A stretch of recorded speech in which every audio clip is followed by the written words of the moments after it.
So, now we will move on to more general transformations.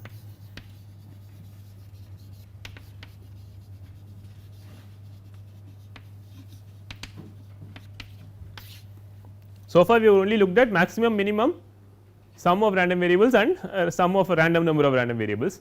Now, we will look at transformations which are not simply maximum, minimum or summations. It could be any function of function f of a random variable x or some function of n random variables x 1 through x n. Just to remind you the picture, so you have omega f p and you have a random variable x, okay, and you have another function f which maps let us say r to r to begin with, and so if you look at some particular omega, this will be x of omega and this point will be f of x of omega, and so the overall mapping will be f composition x of omega, f composition x. Okay. Here we said that f of x or f composition x is a random variable as long as f is a Borel measurable function, meaning that the pre-images of Borel sets here must be Borel sets here, and of course, we know that pre-images of Borel sets here are always f measurable, right, because x is a random variable. So, the problem at hand is we are given some y equals f of x. When I write f of x, it should be understood as a composition, because x itself is a function, remember this is like f composition x of omega. So, y of omega is f composition x of omega, but this is the notation I will use, okay, not the best of notations, but I will use it. So, the problem at hand is you are given this y equals f of x and I am given the probability law or CDF of x, and I want the probability law or CDF of y. Okay. So, in principle, at least in conceptually, this problem is quite easy, right, because let us say I want f y of little y, okay, which is the probability that, so this is the probability of y less than little y less than or equal to little y. So, I am simply considering a semi infinite interval minus infinity y and I am looking at what is the probability of my omegas mapping into this, correct. Now, I don't quite know what the, so I am not going to look at the inverse map all the way here, okay. What I am going to do is, because I know the probability law of x, I am just going to look at the inverse map of the semi infinite interval on this real line, okay. So, you consider this, right, f or g, what did I say, f, okay. So, f inverse of minus infinity y, if you consider that, right, this is the set of all x in R such that f of x is less than or equal to y.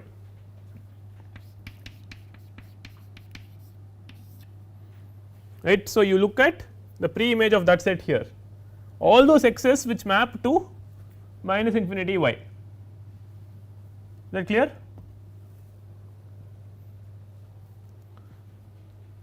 So, then it is clear that then, so consider this, consider that set, then f y of y is simply equal to p x, see this is simply a Borel subset of this real line. Why is that? Exactly, because minus infinity y is a Borel set on this real line and f is a Borel function. So, its pre image here must be some Borel set, correct. That Borel set we know the probability law for that Borel set. So, you can write this as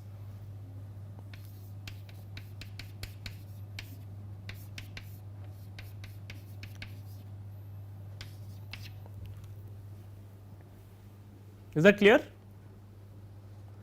So, this is not p, this is not the measure on the sample space, this is the measure on this real line, the probability law of x, correct, and this is known to us. So, I can write the CDF of y in terms of the probability law of x, right. So, conceptually there is no difficulty. Is this clear? In practice, depending on how complicated f is, this may or may not be easy to do, okay, but conceptually there is no problem for any Borel measurable function f.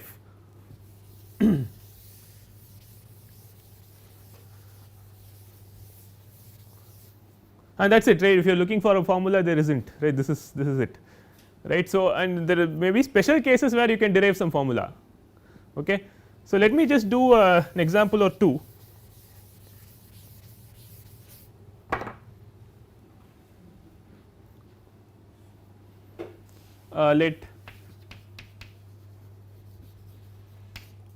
Let x be a Gaussian, a standard Gaussian, and let y equals x squared. Okay. So, x is a Gaussian, standard Gaussian. What is the distribution of the square of x? Okay, that is the question. Now, you know that x takes values in minus infinity infinity, y will take values in 0 infinity, because it is non negative random variable. So, we proceed as follows.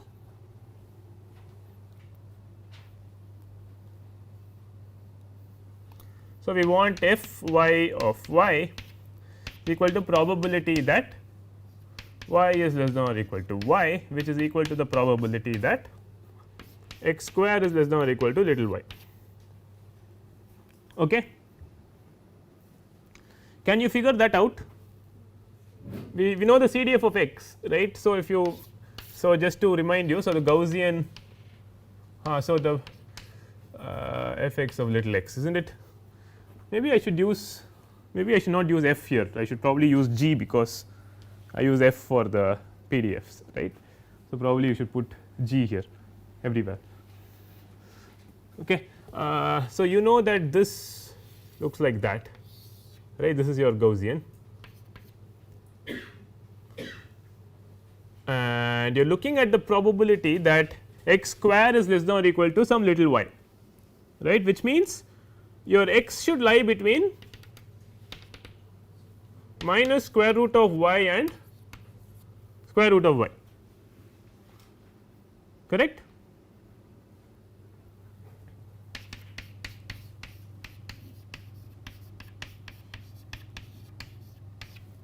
Agreed, which is simply the area under the bell curve from minus square root of y to square root of y, correct. And now you can do some simplification. This you can write as, because of the symmetry, you can write it as twice the probability of that bit. So, this you can write as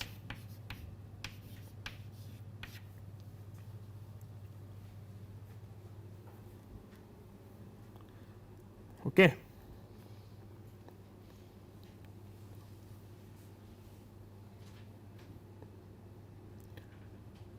So, that is my CDF.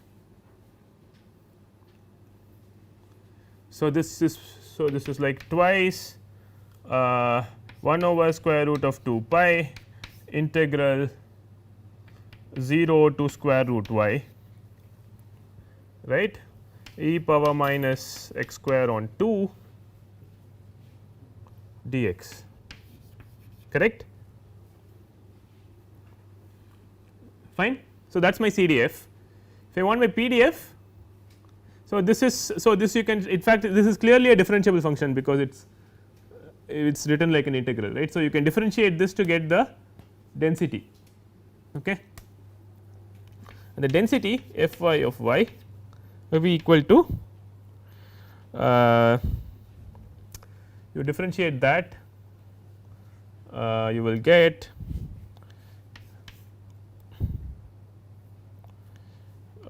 square root 2 pi y e power minus y upon 2, that is it. So, this is for y greater than or equal to 0, this is also for y greater than or equal to 0.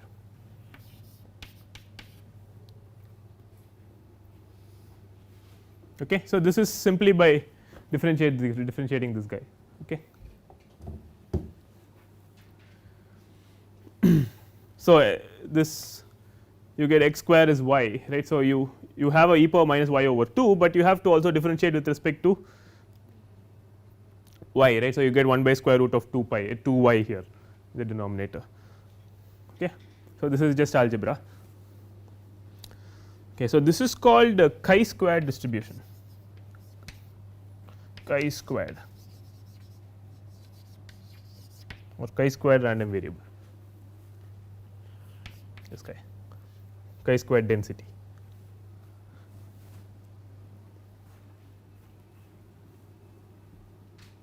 Okay. So, if you square a standard Gaussian, you get what is known as a chi-squared distribution, that is the PDF. It looks like an exponential, but not quite, because there is a 1 by square root of 2 pi here, 2 y here, 1 by square root of y here. If this were a constant, this will be an exponential, right, but not quite, there is a y here, right. So, it is not quite an exponential.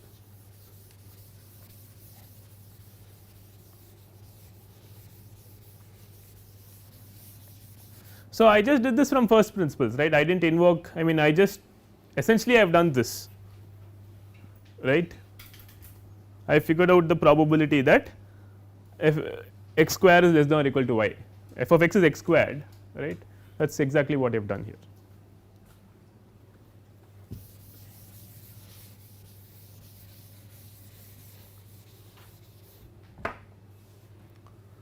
So, example 2,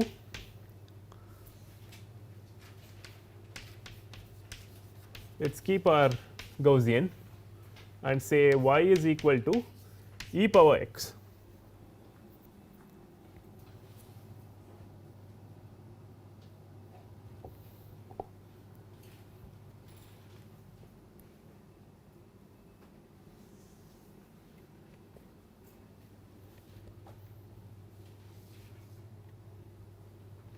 In this case, you will get f y of y is equal to probability that e power x is less than or equal to little y, correct.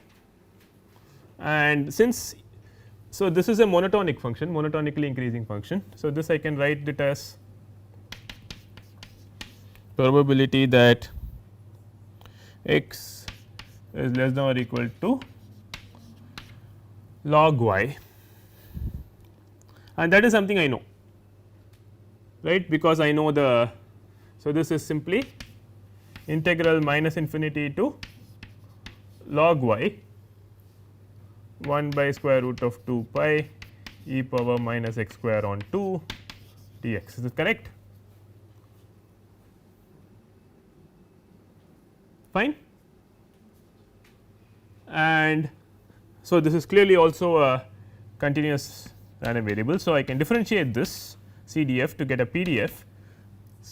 So, what will I get? I will get, instead of x I will get log y squared, but I will have a 1 by y sitting here, because I have to differentiate log y also, right. So, I will get 1 by y square root of 2 pi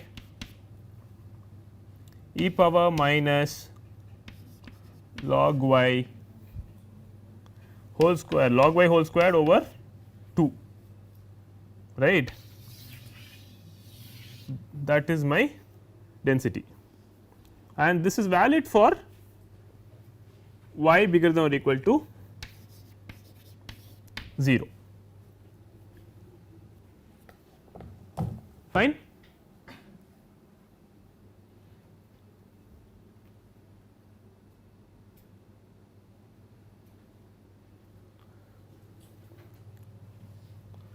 So, this is called log normal PDF or log normal distribution.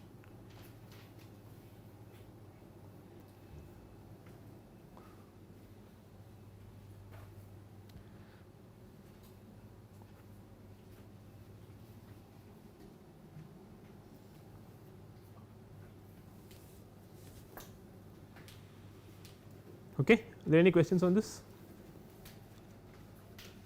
So, if you are given some reasonably nice function like this, you can simply look at those x's for which y is less than or equal to y, and then write it in terms of the CDF of x, and then leave it there, or if you find a density you differentiate if it has a density, right.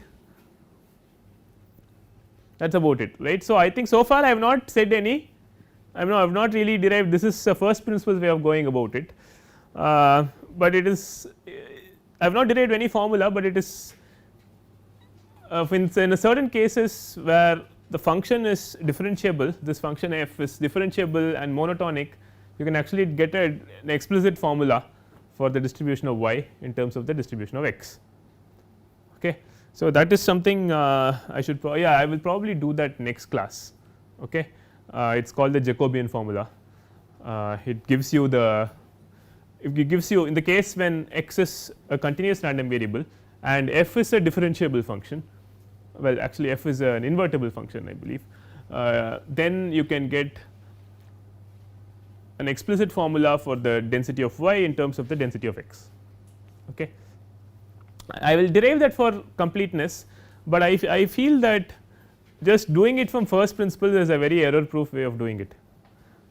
Okay. Okay, so we will continue next class.